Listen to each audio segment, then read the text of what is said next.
Niyanig ng pagsabog ngayong hapon ang isang pagawaan ng balat baril sa Marikina. 3 empleyado ang sugatan, kabilang ang isang naputulan ng bahagi ng katawan.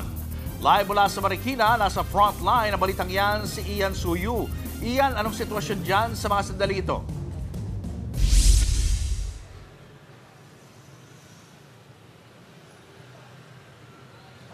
Julius, Cheryl, patuloy pa nga yung ginagawa nating pag-aantabay dito sa labas ng Armscor Global Defense Incorporated, kung saan may naiulat nga na malakas na pagsabog sa loob ng pagawaan kanina. Sa ngayon, sarado pa rin yung lugar, mahigpit yung seguridad, at kanina nga nakita natin yung pagpasok ng mga tauhan ng PNP at ng mga K9 units nila para imbestigahan yung nangyari.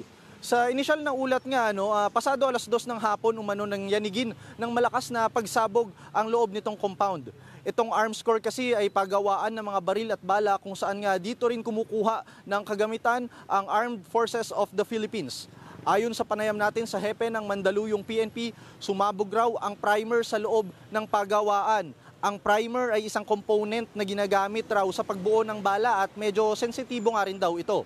Sa kabuuan, 3 lalaking empleyado ng Armscor ang dinala sa ospital. Ang isa nga dyan ay kinailangang i-amputate o putulan ng bahagi ng katawan. Matatandaan na nitong July 2 lamang ay binisita ng Marikina LGU itong pabrika para makita yung high-tech na mga makina na ginagamit nga dito sa pagawaan. Taong 2024 naman, nang may sumiklab na sunog sa pabrika na nagdulot din ng ilang pagsabog. Julius, sa ngayon nga patuloy pang nagpapagaling sa ospital yung 3 kawani o empleyado nitong Armscor na nasugatan nga at kasalukuyan silang nakakonfine sa Amang Rodriguez Hospital. Yan muna ang latest mula dito sa Marikina. Maraming salamat, Ian Suyu. Mga kapatid, Julius Babaw po.